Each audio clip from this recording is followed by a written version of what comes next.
Thanks for coming out today.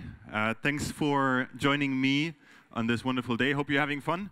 And I'll be telling you a little bit about the game that I've been working on for the past couple of years.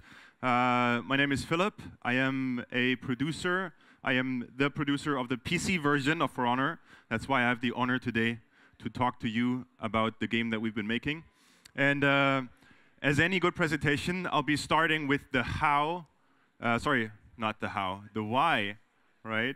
We want to talk about the why did we make this game, how did we do it, and what is the end result. So I'll show you a little bit about the world, about our motives behind it, and there's going to be a few cool videos in between.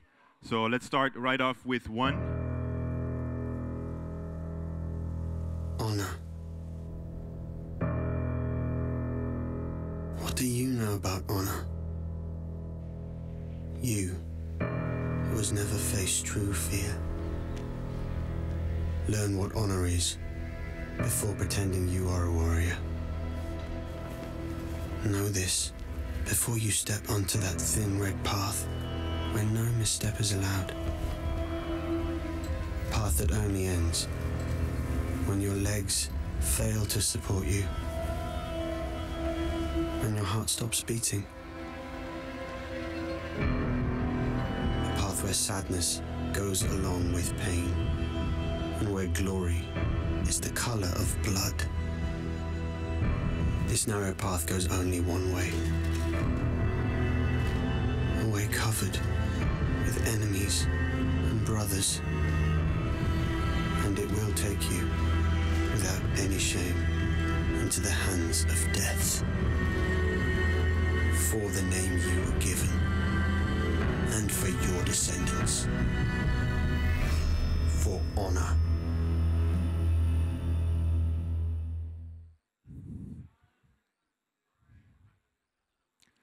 All right, so a few boring facts. I'll just skip those. You're not going to be interested in them. I want to start the presentation by telling you why this game came to be and why we made it in the way that we did. So first of all, the game for us is a game that we wanted to give everybody who has that sword fighting fantasy, who has that warrior within them. And so we say, we want you to experience the adrenaline, we want you to face your enemy, and we want you to feel the emotion of medieval melee combat. And to achieve this goal, basically we said for ourselves three main principles when we make the game, when we talk about how do we solve things in the game. Number one, we wanted to be faithful. Now, if you know anything about the game, you know that it's not historically accurate, right? I'll talk about the factions later, but spoiler alert, there's Vikings, there's samurai, and there's knights, and those guys never actually met on the battlefield, right?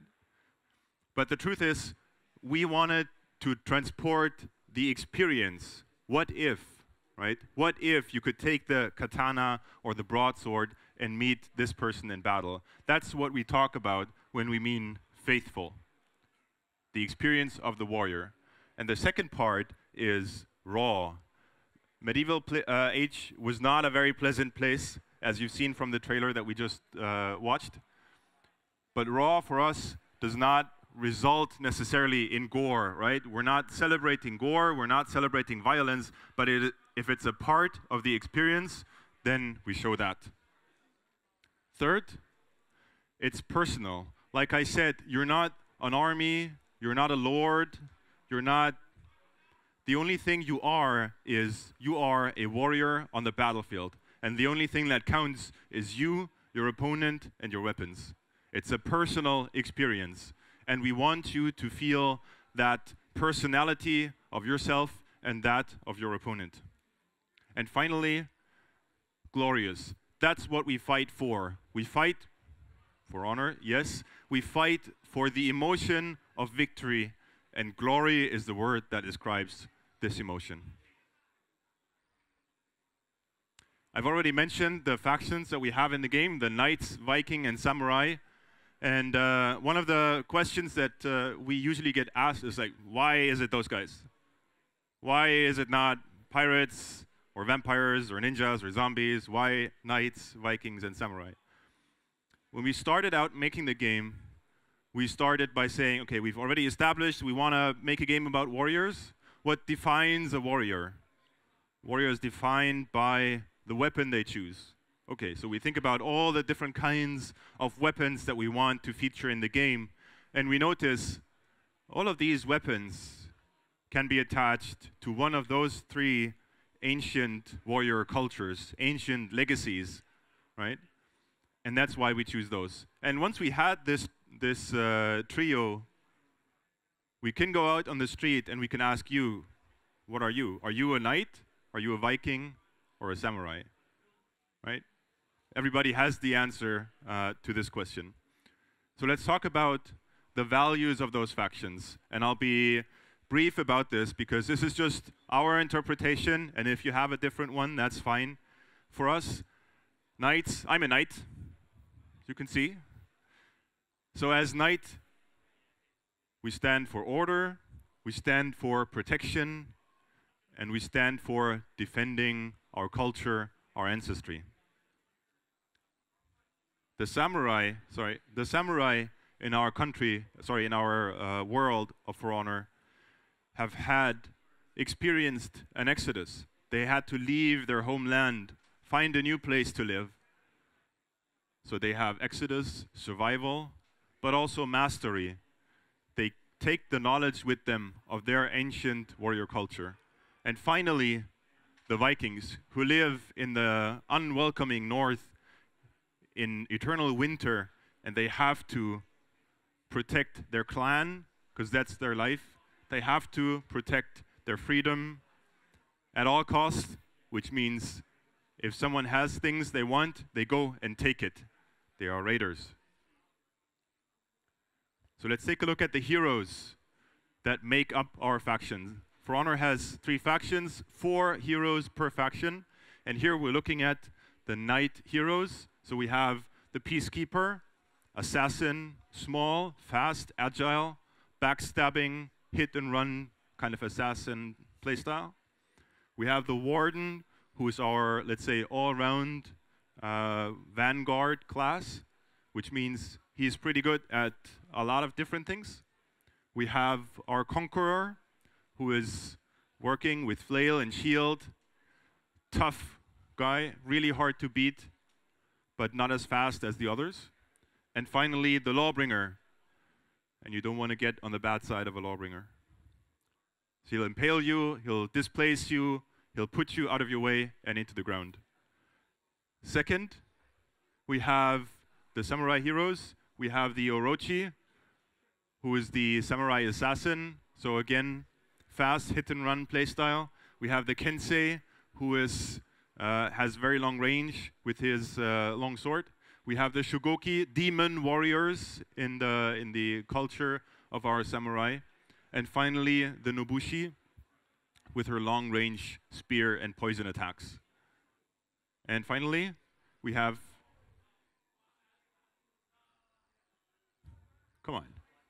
we have our Viking heroes. We have the Berserker, who has dual axes wielding, so he spins in a circle of death. Spin to win, some people like to say. We have a raider with the long Dane axe. So this guy has a long range, and he can grab you, put you over his shoulder, and just carry you into Valhalla with him, maybe. Warlord with the big shield protecting their clan. Warlord plays super defensively, but also has a few tricks up his sleeve. And finally, the Valkyrie with spear and shield. Again, a very long range and very versatile character. What's cool is that, like I said, those warriors are defined by their weapons, which consequently means every warrior has their own weapon, has their own unique armor and playstyle. It also means that none of these characters share animations, right? We've worked with professionals, we've worked with stuntmen and women to generate a massive amount of animation data. So all of our characters have their own unique set of animations. And like I said, all of these heroes play very differently. Even the ones that share the same class, you will find that you prefer one over the other, because we want you to have that variation in the warrior that you choose. And of course, you have a unique progression. So what it means is when I play one hero, I unlock new things for those for that hero. So I get new helmets, new shield styles, whatever, depending on the equipment that my character has. Because we want you to identify with the warrior you choose. So the longer you play, the more options you have to customize your character to your liking.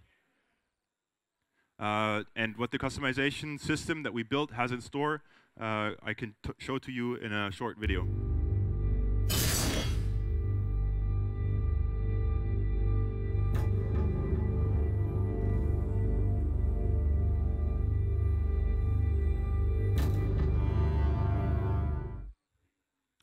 So you've seen not only ornaments on the helmets and on the armor, but also all kinds of tattoos and emblems that you can put wherever you want on the body. All right. So about the game modes, For Honor is already out, so maybe you know all of this already, but the cool thing is we have 5 different game modes in our multiplayer modes. So the one that we've repeatedly demonstrated is Dominion, so where you play 4 versus 4, and you struggle to maintain control over 3 control points, and that gives you credit, and the first team to reach 1,000 points will break the enemy and they don't respawn anymore. The second column, we have our kill modes, so that's your deathmatch and elimination and skirmish. And finally, the duels. So duel, of course, is where we really want you to get into that mode. Just 1v1, no bullshit, no extra stats, no feats, no nothing, just you and your opponent. But not only the multiplayer is where we want you to spend your time on, but we've added a single player mode. And in the single player mode, in the campaign mode, you will find out what is the story behind the world, what has happened between the 3 factions to make them be interlocked in this eternal war that they find themselves in, and what all of that has to do with the person on the right. And I think our sinister warlord, Apollyon, should introduce herself. Do you know what kind of creature waits for its own slaughter? Sheep. The Knights of the Iron Legion were once unconquerable. No longer. They now bend the knee to lords and ladies who have forsaken the wisdom of war. The samurai of the Dawn Empire are fearless, disciplined warriors. Yet their emperor dishonors them with his laws and decrees for peace. Most heartbreaking, perhaps, are the Warborn, the Vikings. These ferocious clans have set aside their axes for their feeble family. They're cowards. We must be brave for them. We cannot hope to trigger war everywhere. We can, if we recruit our enemies to the cause.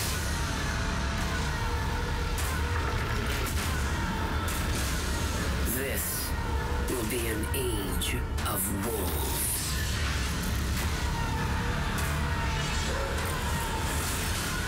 How dare you!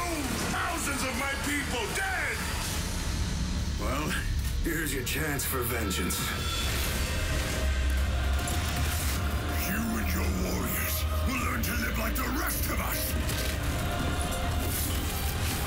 Apollyon played us all, one against the other. For what? To weed out the weak. I took an oath to fight for peace. So did you. Through me, the wolves among them will rise again. Who do you think you are? War. I am war.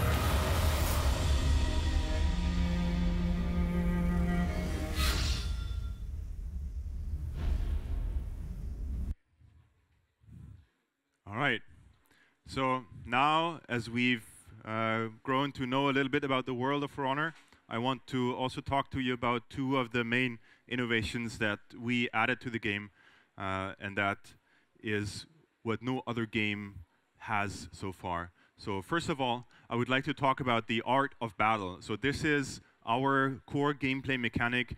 This is what makes the duels shine, and this is what is so unique about how you control your character and your weapon in For Honor.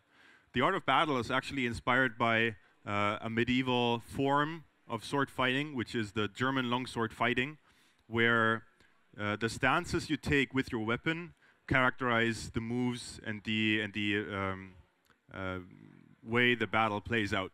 So in the German longsword fighting, you have those stances, and we transport this with the art of battle into the game. So we have 3 stances. We have left, right, and top, where you can hold the weapon, and that basically forms, let's say, the dance of battle. Now, where you hold your sword, you will automatically block any incoming attacks, but at the same time, you have to look for an opening in your opponent where they're not currently blocking and initiate the attack.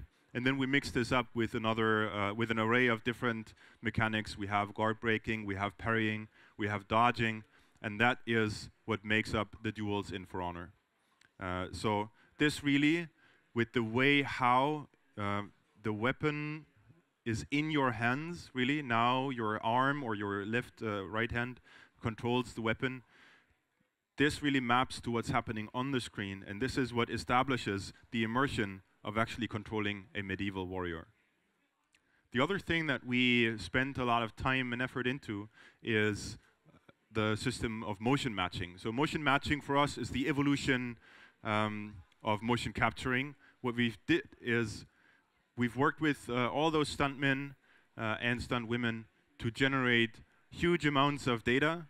And basically what the system does, the animation system in For Honor, is at any given point, at any given player input, we look for what is the next best animation to play. And previously, where you had only predefined small sets of animation available, now, because we can manage this huge amount of data, your computer can choose, okay, I plant the foot, I turn left, I turn right, in so small degrees of change, so that you have a very fluid system of animation, and you have a real impression of weight, of inertia, of actual feeling of handling heavy weapons and in heavy armor. And that's what's so important for us in the game, to make it authentic, to make it believable. Finally, our meta game, our faction war, happens between the 3 factions as a result of the events that you can find out about in the campaign. And the faction war happens on our world map. We have the knights in the bottom left, Vikings in the top, and the samurai in the bottom right. As they vie for territory, every multiplayer match gives you points, gives you reinforcements to spend on the map to either defend your own territory or attack your enemy's territory. And then after a given round, those territories change their owner or not if you've defended successfully. The best part about that is all 3 platforms, PlayStation 4, Xbox One, and PC, play the same war. You play the same map, which means all of those platforms play this mode together.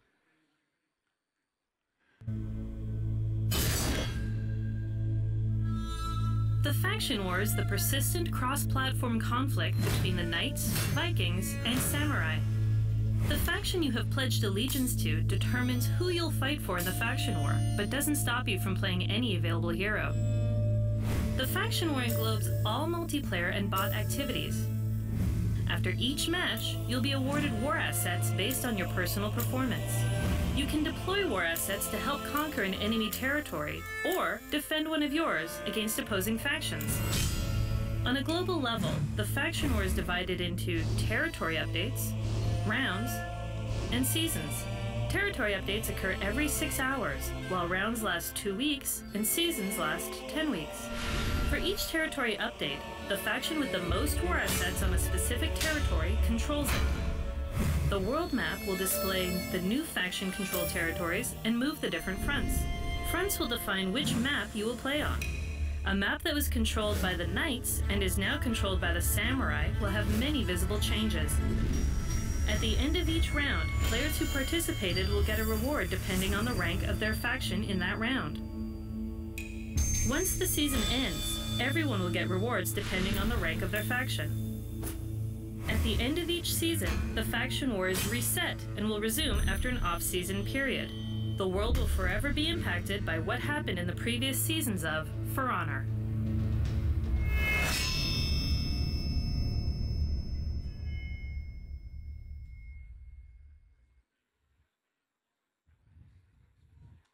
All right, so there's two more things that we need to talk about. First of all, the faction war also influences really the variation of the map that you play on. So not only the map itself, but also the territory that you control, that your faction controls, influences the layout and the look and feel of the map.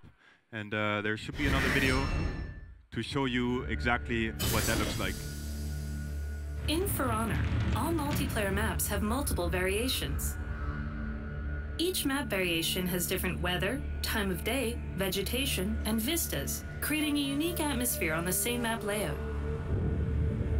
Here you can see how these different variations can completely change the mood of our canyon map. Depending on where the fronts of the faction war are located, players will potentially experience a different variation of the same map. For example, if the Dominion front is located in Valkenheim, then all available maps for that mode will be in a Valkenheim variation with snow and sparse vegetation. If it moves to the Mire, then the maps will be in one of their Mire variations, featuring hot and humid weather and jungle-inspired trees. For Honor will feature 12 multiplayer maps at launch, with 4 to 6 variations for each map. That's a total of 60 different map variations that players will be able to enjoy right at release, with more to come as free DLC in the following months.